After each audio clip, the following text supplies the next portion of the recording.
Yo, what's up, Exiles? Welcome back for another build guide video.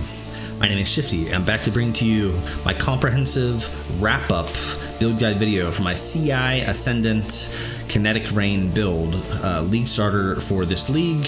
It being a wrap-up means that this is going to be the final guide in the series, and it being comprehensive means that I'm going to try to cover everything such that you don't have to go back and watch the previous video in the series. And also, I'll try to make it as new player friendly as I can. However, I would say this is not a very new player friendly guide, so proceed with caution. Also, as you can see, I'm in a new place, we got a new room. I successfully executed the move, so that disrupted my league start a little bit, but here we are. I perhaps would have liked maybe like 2 more days with the build. It was a very slow start to this league start. I think it was like day 3 that I was getting out of maps, so getting into maps rather. So very slow league for me. And aside from that, it also had an end point because today is when Escape from Tarkov 1.0 is dropping and the final Tarkov wipe is happening. I've been playing both Tarkov and Path of Exile since 2017, every wipe. I don't intend to stop now. So anyways, let's wrap up this build with this build guide, shall we? And crack straight into it.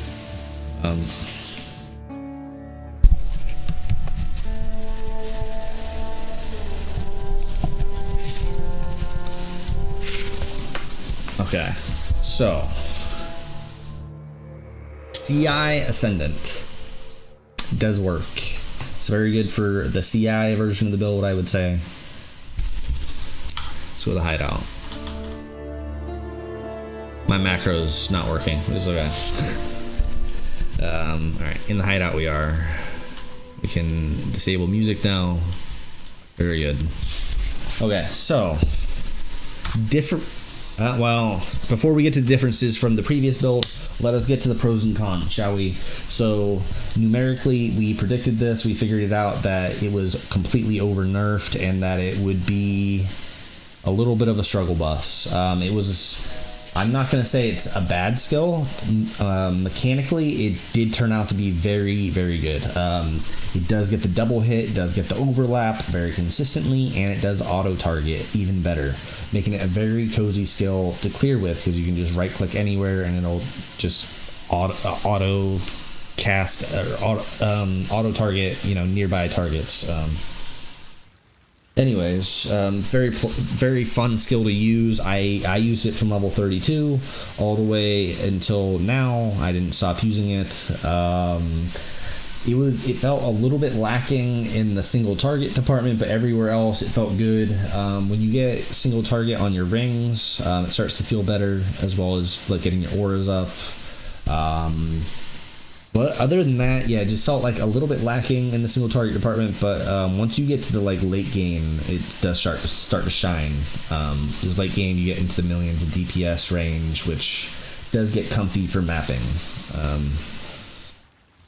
But this is not a high DPS build. So like cons, this is a low DPS build, like a high clear, low DPS, high fun, like lots of fun. But also it is not new player friendly. There's lots of layers of complexity to this build. There's a lot of things that I think a new player would fail at. So I'm saying new players, keep it moving, Or if you're gonna stay, proceed with caution and try to. Because my guide's not going to give you enough to teach you. Well, maybe. I mean, if you follow everything to the T, I'll tell you that you don't want to try to transition to CI until level 90 plus. So you need to have you need to make 2 builds. You need to make a good life-based gear first. Then you need to swap and you need to make good all your ES gear, all your ES gear first, so that you can swap it all in at once, right? Which is hard if you're not any good at crafting. And like trying to get 2 good sets of gear together is hard because you got to progress pretty far before you can transition to CI. into red maps.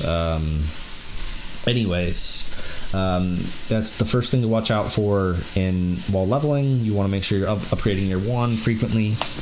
But yeah, definitely a difficult build to play, but it is fun. I'll give it that. And I did find myself enjoying it, although I was having some tech issues at the start of the league, but I was enjoying it nonetheless. So let's look at the tree, shall we? So the main difference between my current build, like what we're looking at now, and what my build was gonna be before the league started. The main difference is that I went strength based. I went strength stacking, and I went Iron Will. So what Iron Will does is it takes strength physical damage bonus and applies it to all spell damage as well. And the physical damage bonus gives you 1 damage per 5 strength. And we have 800 strength. That's roughly 180 increased spell damage. And then if you look at the gem here, we get 1.5x that value in attack damage. So you get like 270 attack damage, if my math is correct. 270% increased, rather. So pretty good chunk of increased damage there. It's an added bonus. Since we're strength stacking, we run Shaper's Touch. And since Shaper's Touch are so common, I highly recommend you seek out a pair that at least has Ellie weakness on hit. And then once you equip these, or just make sure you start running Whispers of Doom. But yeah, strength plus Shaper's Touch. This gives you lots of ES, lots of extra percent ES that you wouldn't have otherwise gotten. Or I mean, you would have gotten it from stacking Int, to be fair. So there are 2 versions of the build. There's the Strength Stacker and the Int Stacker. Which will you choose, the red pill or the blue pill? Yeah, the correct answer is the Strength Stacker, although you do have the option to go both. I do include both options in the PoB, which we will go over after I go over my in-game setup, okay? And I will, of course, link it down below. But yeah, the Strength Stacker is much easier to build. It's much cheaper, and yeah, easier to build is the key part, and it gets you lots of percent increased damage. I would say the Int Stacker, the Intelligent Stacker version, is the Rolls Royce version. It is more damage, of course, but we will go over the wand later. So this is we're using a triple elemental wand, all T1. The alternative is the Shaper wand with damage per 10 int or whatever. And crafting that thing is very hard, and we'll talk about why later. Let's get more into the tree, shall we? So we decided to go with, for our bloodline, we went with Farrul with Hunt Leader. I like the extra crit chance, and I like the extra attack speed. If you go in here, you can see what the buff gives. The buff is giving 25% crit chance per stack and 7% attack speed per stack. So that's you get 5 stacks, so it's 35% attack speed and 125% increased crit chance. This is like always up after you attack the first time in the map or in a fight. So very consistent, very good, very high source of crit, very good, and very high source of attack speed, making everything feel smooth and buttery. We changed the Ascendancy. We got rid of Deadeye, and I'm going to tell you why. Okay, Deadeye was bad for us in a couple ways. Well, it's not bad necessarily, but it was bugged. Okay, so there's a bug happening with Ascendant Deadeye right now. So the frenzy charges are not generating, essentially. That's the big issue. Frenzy charges just don't generate. It's a bug. While you're moving, they won't generate. The additional proj isn't that big of a deal, and then after that you're just left with Tailwind and 25% mark effect, which isn't that much. It's 8% move speed and 8% attack speed. I just didn't feel that it was contributing that much anymore. The frenzy charge was a thorn in my side. I decided to go with Juggernaut instead. stun immunity, chill immunity, a little bit of extra accuracy, and of course endurance charge generation, so that we don't have to run the endurance charge mod on the chest, the Eldritch implicit. I would recommend you probably go either the increased effective non-cursed auras, or you go +2 to all max res, one or the other. Probably the all max res is probably tankier. This is just the one I hit first. But yeah, if you wanted to generate endurance charges with your chest, you'd go the endurance charge mod, and then this is what I did for the longest time. And then you swap this to the increased charge duration. Make sure you do that, okay? For endurance charge generation before you get to this stage, okay? You will find that jewels are very valuable.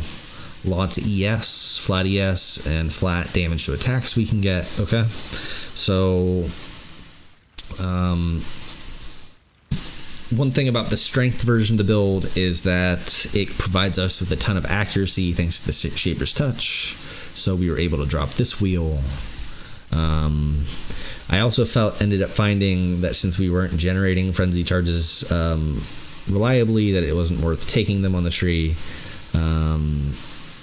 For mana reservation efficiency, I ended up dropping a wheel and picking up this one. I ended up dropping the old critical mastery and picking up this one. Very important that you take note of this critical mastery. 50% increased effect of shock and chill. It's very good. Very, very, very good. Yeah, it's the biggest changes. And coming down here, of course, if I was trying to get one more level today before I made the video, but I just died like 3 times and I gave up. I was just, or not 3, maybe 2, I don't know. Anyways, one more level and I would have gotten another jewel socket here. See these 2 points here? I was just putting them there temporarily to go until I got one more point to go here. But anywho,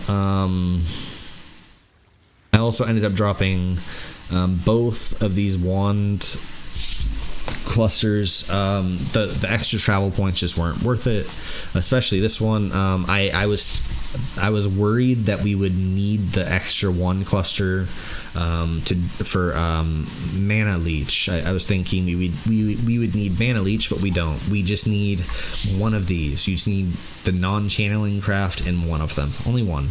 You do one of these plus inspiration, and it gets the cost down to 6. And yeah, the cost of 6 is very manageable. You don't need a mana flask for that. Okay. If you want to get it down to 0, you could put the craft on 2 rings instead.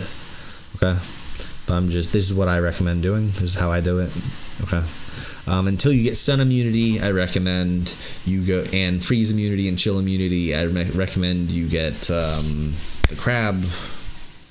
I guess now that we're going Juggernaut, I guess it's less applicable, but still a nice reliable form of freeze immunity, which you will need until you get a nice flask, a nice reliable flask to use for that or something. I don't know.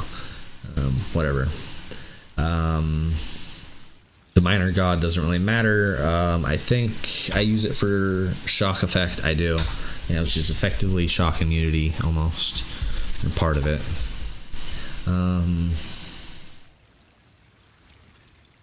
Yeah, other than that, not much has changed from the previous version. When we go over the path of building, I will go over the leveling, the incremental leveling trees, and I'll briefly brush over those. And I think we are getting close to the point of going over all that. Let's go over the gear real quickly. Since I was strength stacking, I decided to go for cogwork rings. I incidentally got a ton of int on all my gear.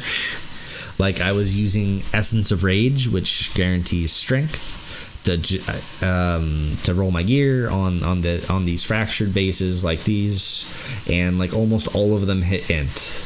And just incidentally, you know, here's tier 1 plus int, tier 1 plus int, tier 1 plus int. It just happened that way. I'm not recommending Int for the strength stacker, but it is not bad. It is a luxury stat for the strength stacker. Of course, if you're an experienced player, you know this, because it gives you more energy shield on a suffix, which is nice. Okay, the Kinetic Rain gem. Well, actually, hold on. More gear. Hold on.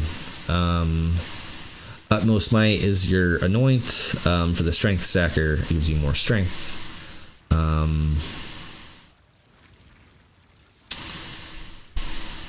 I'll go over gem links in PoB, or at least I'll glaze over them at the very least. Yeah, my belt is probably my worst item, and then my amulet also. I mean, my amulet's amazing, but my next step would have been to replace this amulet with a simplex. That would have been the next step in the build for me if I didn't go int stacking, which I was definitely not going to do because I like the strength stacker archetype. I feel like if we would have gotten the strength to high numbers, it would definitely would have rivaled the int stacker. Just because of how good the scaling is for spell damage to attack damage ratio and whatnot. So, yeah, and then yeah. So Bell definitely would have liked to hit strength or int on it, in addition to the ES and percent ES. But what can you do? I settled. Everything else is pretty much to my standards. Yeah. If you want, you could go for a double corrupt on the Shaper's Touch. Probably pretty expensive, probably pretty hard to get yourself, but it's something to shoot for. You could get base crit as well for attacks on implicit for gloves. So base crit for gloves would be, you know, it'd be something. I mean, the PoB is already saying that we're at 100% crit rate, which we're probably over, but it's okay. It's just nice to have the extra peace of mind if you were trying to min-max. You know. Anyhow, that's it for gear. Kinetic Rain, the gem itself, lots of overlaps. The kinetic anomalies hit hard. They feel good. This compared to Impact, I will say one thing, just to like bring to your attention.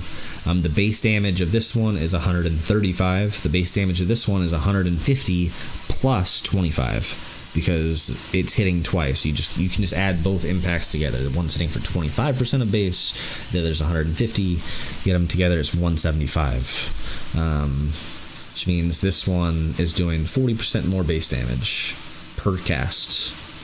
However, I will add that there's a downside to Kinetic Rain anomalies in that they don't overlap. Okay, when they're like adding up on the ground, they won't overlap. So even if like you get more casts or whatever, if you get more projectiles down, you'll never be able to get them closer than they are right here. Like, you see how close these are? You can't get it so that like more than 3 hit the boss or 4 hit the boss, you know. There's just no way to do it. Conk effect is nice. You get about the same amount of overlaps, but like on big boss character models, you get more than that. You'll get way more overlaps with conk effect. So like yeah, against big map bosses, technically conk effect would be OP, and against pinnacle bosses it would not be bad, assuming they're not too mobile. Kinetic Blast is of course better than both of them in every respect. Well, I think there's some scenarios where Kinetic Rain would be better, and it's fun to use. So I would say this build's pretty fast and fun to use, you know.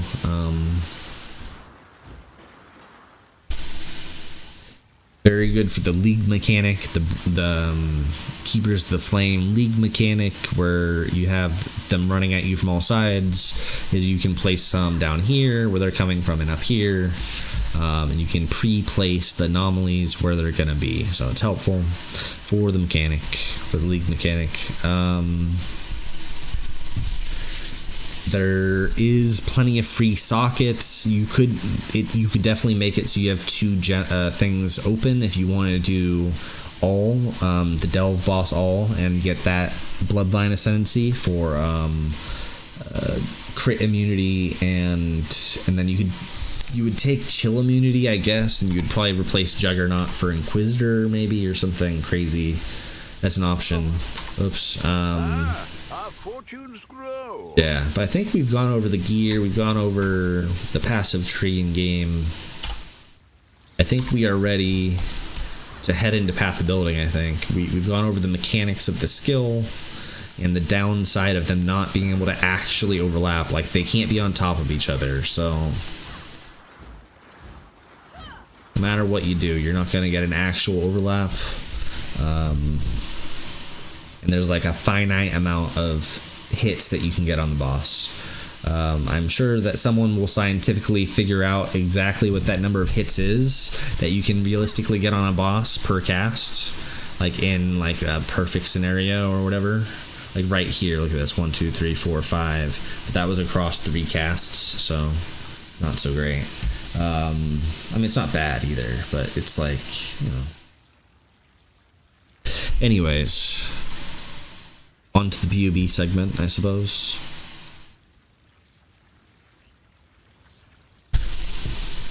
Okay. Path of building. Where are you? Okay, so here is the final strength tree. This is what you'd be looking at if you took this to level 100. As I said, this is what my level 94 would have been. My level 97 would have been... You know, I'm actually not sure in what order I would have gone after this, but... Oh, my level 97 would have been this. And what's my last 3 points? Yeah. Anyways, so this is the full tree, strength tree. So as I said, there is an Int Stacker Tree included as well, which is quite a bit different because the Int Stacker, so we can finally talk about the wand. So the reason why you don't go Int Stacker until you're like giga rich is because it's really hard to craft the wand. We're going to take a look at this bad boy here. Okay, so we're looking at tier 1 flat lightning, mandatory. Tier 1 flat lightning is mandatory, and the shaper mod is mandatory. Okay, the damage per int mod. Okay, so that leaves you with 1 mod, and we really want spell damage. To make it worth going for this wand, we want a good 3rd prefix. So you really want to get like a high spell damage roll, and they're not weighted very well. Let me just tell you, they're not weighted that well. So, good luck. Luck with that. Hell, I think if you, well, you can't eat. The other problem, the second problem, is that because you have to use an influence base, it cannot be fractured. Okay, you can't. You have to RNG two mods essentially, or something, or. Yeah, I mean, you're gonna be essence spamming until you get 2 mods that you want. And you're gonna be fishing for the shaper mod, and it's just gonna be cancer. Like, I mean, that'd be probably the best way to do it, or to buy it off the market, off someone who luckily got it. There's probably other ways to do it, I'm sure. Yeah, if you have questions about that, I guess reach out to me, and I'll try to. I can theory craft with you. I can go in path of, or Craft of Exile, and I can try to come up with a strategy that's cost efficient or something with you.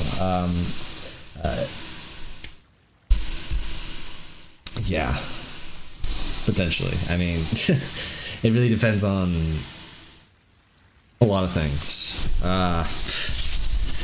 Okay, I mean, I'll do what I can. No promises, but I'll do what I can. Okay, my Watcher's Eye is beautiful. This is the Watcher's Eye I got in game.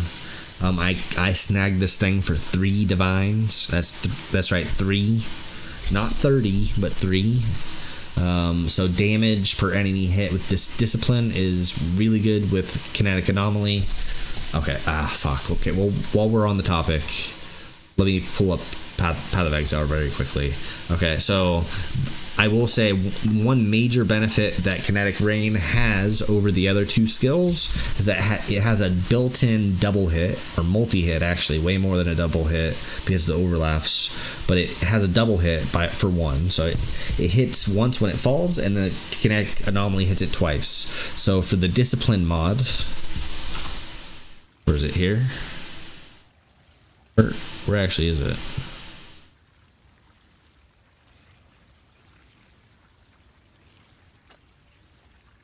I'm getting lost in the sauce here. Here we are. Okay. So the Discipline mod will proc. It'll give you a plus 30 ES both times. So when the thing falls and when the Kinetic Anomaly goes off, and that's per enemy hit per projectile, or per hit, you know. So each projectile can hit 3 enemies, and then those will each that'll produce 3 times as much, you know. So very good. You get a lot of recovery this way. Getting a second mod on here isn't mandatory, but I managed to get a crit wrath mod on here. Split personality. This one's very cheap. If you go strength and ES, if you're buying off the market, it should be a very cheap combination for you. That's what I'd recommend. Strength Int would maybe be slightly better in like some ways, but I think this is just objectively better.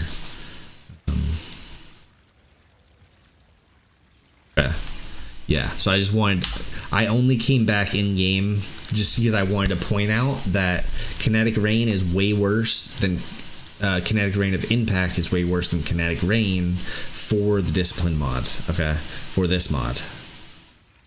So because it's a double hit, it's like literally twice as good as of Impact for recovery sake. Okay. Yeah, let's go back into Path of Building. Sorry for the disruption for your Path of Building segment, but I just wanted to make that point there. Okay, little side point there. So back to Path of Building. Okay. Anyways, I've explained why it's so hard at this wand, but once you get the 3 good prefixes, you can deterministically finish the suffixes. You can just wipe the suffixes, and then you can multi-mod attack speed and crit, and that will get you the 2 mods that you care about most. Okay. Anyways, let's go over the tree and the progression of the tree. Okay. By the way, also a big cautionary tale when you're using the Path of Building, make sure that you're on the right gear set, the right tree, and the right gear set. I don't know if I said that twice, but whatever. There's 3 things. Make sure you're on the right one of all of them, because all of these, this one has like, you know, this one has Inter Strength, this one has Inter Strength, and so does this one, you see. So make sure when you swap between trees that you swap all of them. Anyways, back to your regularly scheduled programming. So level 13, this is actually kind of going to change. Fuck. I don't know if I just changed this live right now. I think I do. Maybe I pause the recording? No, I'm just doing it live. Okay, what I did when I was leveling was this. It was just slightly different. I grabbed some spell damage, and that's all. So level 40 needs to have these changes. Get rid of that. Take these. Boom. All right, there we go. Fixed. All right, so effectively you're going for strong starting nodes. This is because the Ascendant is pretty weak early, and the Ascendant struggles early on. So for leveling, you want to grab a lot of these points around the center just early on. You're going to respec them. Gold cost respecking is very cheap early on, as long as you do it before like Act 5. I think you'll be good. Okay, but this is where you should be around Act 40 when you get your first lab. Your first lab will look like this. I'd recommend just getting the attributes. Okay. Then for level 57, you'll get your lab 2. Your second lab, you're going to be going for Slayer. Slayer will give you Culling Strike and Overleech, which is huge for leveling and huge for your life-based characters, QOL and survivability. Okay, so as soon as you turn that on, you're going to be feeling a bit better. Just a little bit. Just a little bit better. Okay. and you're gonna expand out this way. Level 69, your third lab, you're going to pick up Juggernaut. As I discussed earlier, we're taking Juggernaut over Deadeye. I know this is going to sound blasphemous to most of you, but again, not the Frenzy Charge bug is really lame. Okay. Generating endurance charges, on the other hand, is very nice, and it also gives us a ton of damage on the tree, because since we're generating endurance charges here, we're able to take this wait, what just happened here? Oh my god. Okay, here. We're able to take this mastery here instead of the charge duration mastery, which you have to use to get endurance charges from the chest. Okay, so there's a difference between the two there.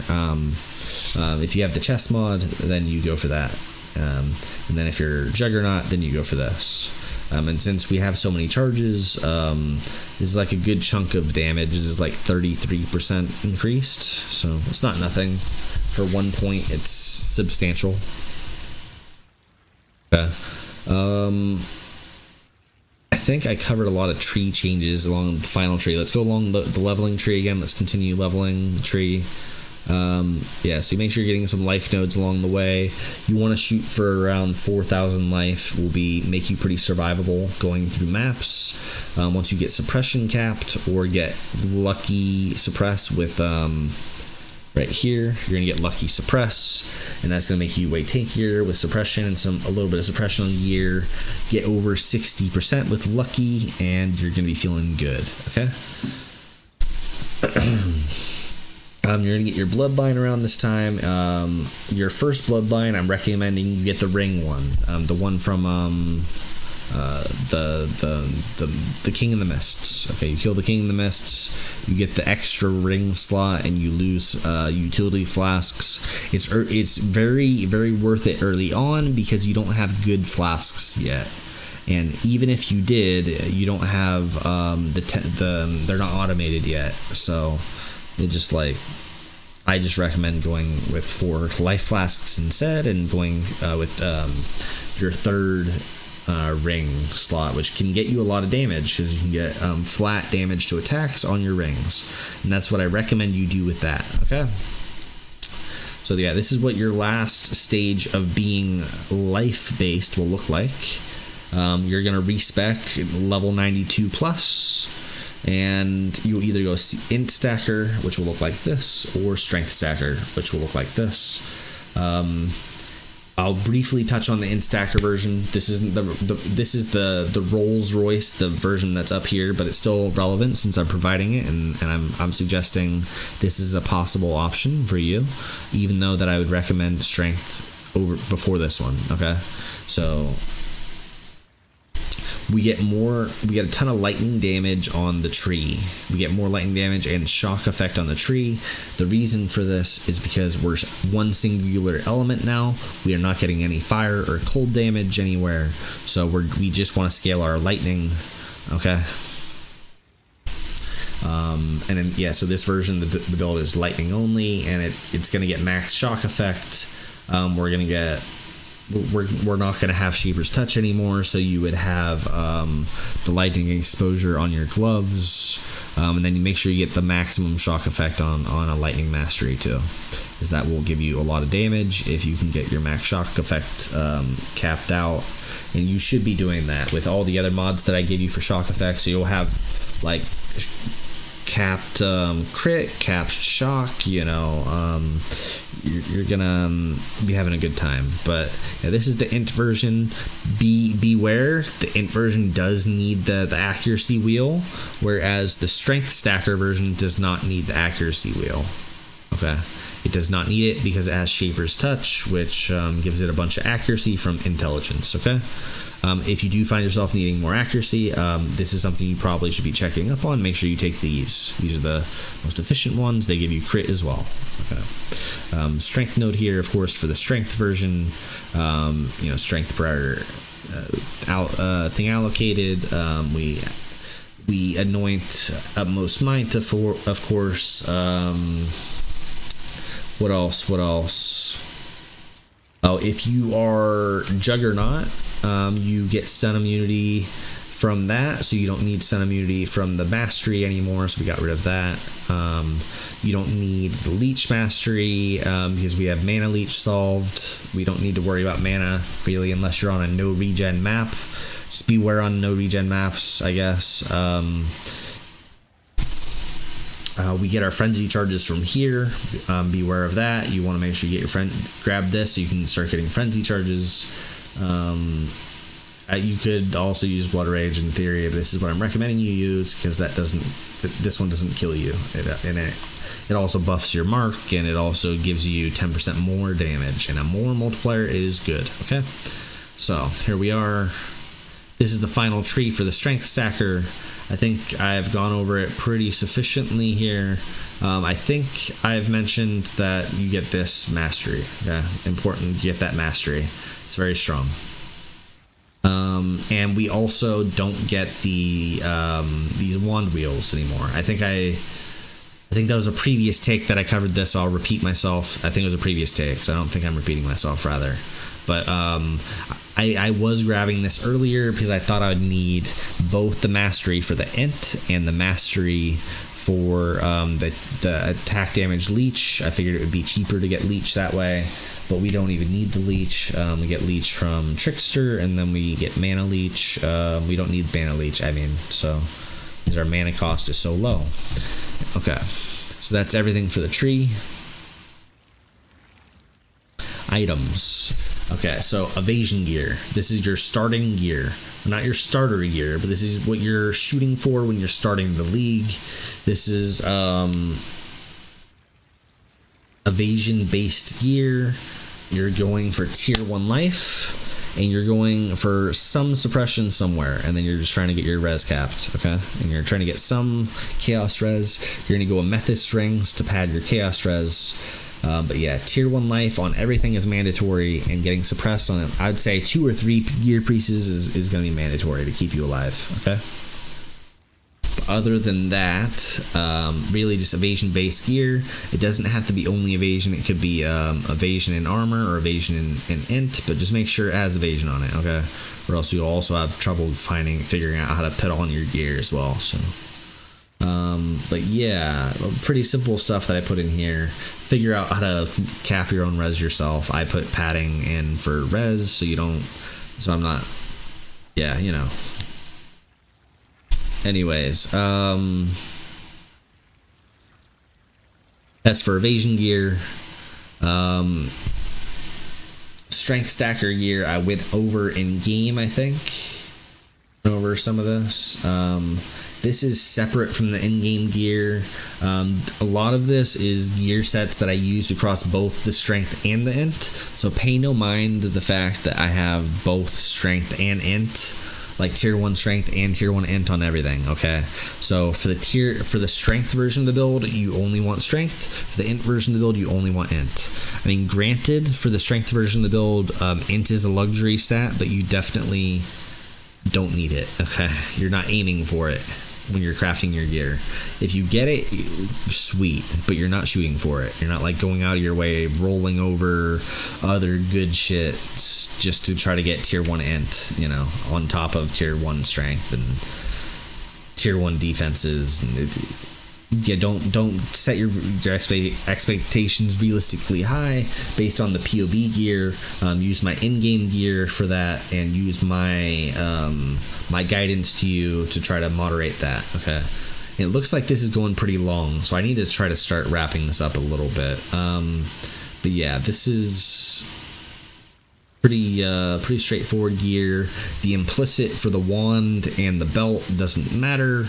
I mean, the implicit for the wand matters, okay, but you can choose any of the elements, or you can choose spell damage, but don't choose. So there's like, for instance, there's like different tiers of the fire damage wands, right, that give fire damage to attacks and spells. There's one that gives 1 to 6 fire damage to spells and attacks, and then the one all the way at the top gives like 30 to 60. So there's a massive disparity between the two. So make sure you get the best fire damage one, or the best cold damage one, or the best lightning damage one. Don't settle and go lower, okay? But you could pick any of those bases, or you could pick a spell damage base if you'd like. Okay. So, yeah. Crafting a wand doesn't have to be perfect, but I'm recommending at least 2 elements for starting off. At least lightning damage +1, so either cold or fire. That will help you get your Trinity going. As long as you get some of that second element on some of your rings or something, it'll help. It'll balance out. Okay. And that is a good segue to the skill section. Your Kinetic Rain on your skill gems takes Trinity. Okay, Trinity is a nice strong gem, 30% more damage, 10% increased. What is that? 16% pen. All very good stuff. You just have to make sure that your elements are balanced. Okay, you just have to make sure at least 2 of your elements are in the same range of each other. And that's kind of hard to explain, especially in the context of this video. It would take too long to explain it to you. But just make sure all the bars of Trinity are filling up. If they're not, you are doing something wrong, and you need to make sure. Well, you need to try to balance your stuff better, but it shouldn't be too difficult. I think GG's has made it a bit easier to accomplish, getting your resonance balanced. Okay, but once you do it, this gem is good. If you don't have it, I recommend Clunk Effect, Concentrated Effect. Okay, and then for the Int Stacker, it uses Awaken Lightning Damage instead, because it's a lightning damage only version of the build. Also, yeah, I mean, all the other gems are pretty set in stone. I did notice that other versions of the build or other people on PoE.ninja or whatever liked the Sacred Wisps support gem. I tried it. I didn't feel like it was very good at all, but I did notice that it was popular and that a lot of people were using it, so I thought I would give it an honorable mention for the support gems for Kinetic Rain, because you could use Sacred Wisps, the Sacred Wisps support gem, which is spelt, I think I'll be able to spell it right. Let's see, Sacred Wisps, like this. I might just leave this in one of these just as a reminder that it's an option to some people, if that's what you want. I found it was even better on Kinetic Rain of Impact, the alt gem, the Transfigured gem. I mean, I felt that the Sacred Wisps were important for that version of the build, more so than the Anomaly version.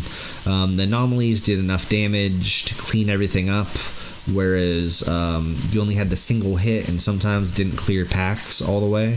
So it was nice to have the Sacred Wisps to sometimes clear things up for you for the Kinetic Rain of Impact. So that's honorable mention to the Kinetic Rain of Impact build players that are wondering how to better optimize that. Okay. Assassin's Mark on hit, Wrath Discipline. I do run, you can fit Precision, or you can go Herald of Thunder, like one or the other, but not both. But this does give you a decent amount of crit chance if you need it. Okay, this is what you would use if you were the Int Stacker version. The Strength Stacker gets LE weakness on hit, but the Int Stacker would use this setup for bosses. For bosses, they would drop LE weakness and Wave of Conviction against a boss to apply exposure and LE weakness. Okay. And then, of course, movement skills, cast when damage taken, and that's all. And that is all. Okay, that's all for the gems. The gems are the same on both. Life-based, they're a little bit different, slightly different, I think. Damage on full life gem. The damage on full life gem here, you only use it once you start going CI. That's because you're always on full life when you're CI. Okay, so it's just a good gem for CI, but you don't use it on life-based. That's the only difference for life-based, really. You can go either of these for your last 6th gem if you get a 6th link early. Okay. You can also wait to use this until you have better crit rate if you're struggling early. Like if you don't have good crit rate early, don't use this gem, okay? But I think, like I said, this is not the most beginner friendly of builds, okay? Not just by my doing, but it's just, there's a lot going on here. There's a lot of moving parts, and you need to know what to look for, or you need to watch the whole YouTube video from beginning to end. So, you know, I probably should have said that at the beginning of the video, so the newer players could have known that. But, you know, I'm sure they'll be watching intently anyways. So that's all the gems, that's all the items, that's the tree. Wow, and I guess that's everything, isn't it? That's, I mean, configuration, I didn't do any crazy padding or anything in here. I just did resistances, and that's all. These red ones are relevant to the Int Stacker version, so I left them clicked. Yeah, honestly, yeah, I just wish I had like one more day with this build so I could have finished some things in game, but I feel like I polished this. I successfully got this to my standards. Of like min-maxing the path of building and the build guide, and like min-maxing everything such that it's like, I would say 99% optimized. Okay, so like there is maybe some improvement that can be done, but like you don't have to worry about it as the user. However, like there is room for freedom if you want to replace some jewel sockets that I grabbed with some other gems, or with some other points on the tree. If there's something else that you want to grab, feel free. Yeah, feel free. Feel free if you're lost in any way, shape, or form, if you're needing guidance, or if there's something about my build you didn't like, or if there's something about this video that you didn't like, as long as, like, I don't mind negativity, as long as you're, like, acting in good faith. If I sense that you're, like, a bad faith actor, and you're just, like, being malicious for the sake of being malicious, then I may not respond to you. But other than that scenario, other than that that one scenario, I always respond to comments. Okay, so I always respond to comments. So I encourage you to leave a comment if you have a question or you want to leave feedback. Yeah, if you want to support me, be sure to subscribe and like the video. I'm gonna be streaming Tarkov. I'm probably not going to sleep because I think it's going to be dropping any minute now if it's not already out. And I still need to finish making this video after I hit stop recording. So, yeah. I hope this... I just noticed my camera's covering some stuff. I hope I didn't block anything during the video, as I am not retaking this again. I had some issues with my mic, and I had to like do a few retakes, and I thought I had figured it out, and I didn't. And I had done a full take, and at the very end I found out that the mic was not fixed, and it was still an issue. But now it is fixed. So this is the last take for sure. Even if I got swatted or something crazy right now, this would still be the last take. I would still be uploading this thing. Okay. I think I did a good enough job in explaining the video to people. This Ghost Reaver is the one thing that most people will ask about, probably. It will double your leech rate, which is nice, but it removes your recovery, so recharge, I mean. So that's why I don't take it. It's nice to keep recharge, and leech isn't that big of a deal, especially when you have the Watcher's Eye that gives you oh, it's not there, it's like here or something. Whatever, as long as you have the Watcher's Eye, the Discipline Watcher's Eye. Anyways, yeah, thanks for watching. If you want to follow my Twitch, feel free. Shit, you know. I'll catch you guys on the next one. I'll for sure be back for the next Path of Exile 2 League in 2 months.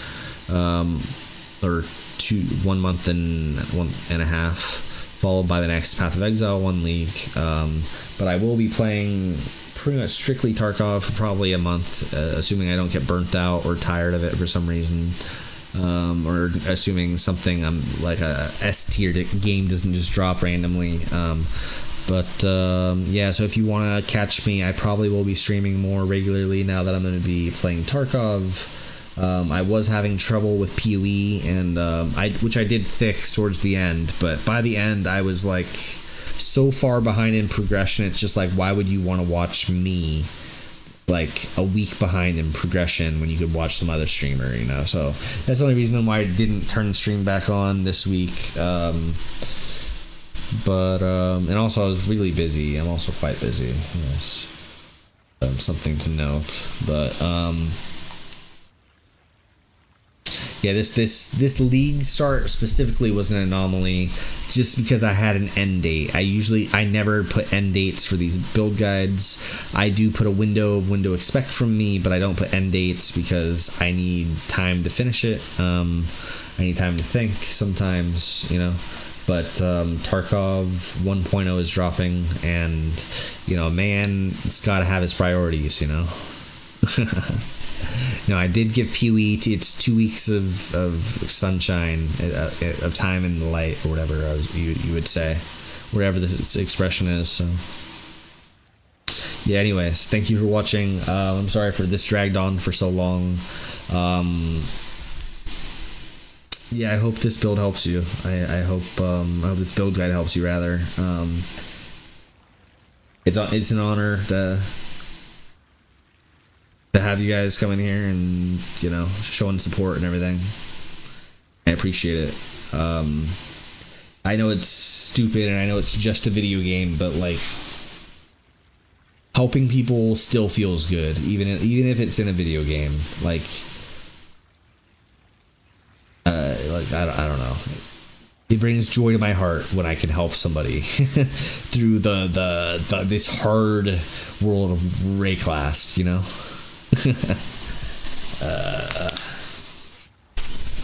So that's definitely a good note to end it. Rayclast is a harsh world, and take care of yourself out there, Exiles. Okay, I'll catch you on the next one.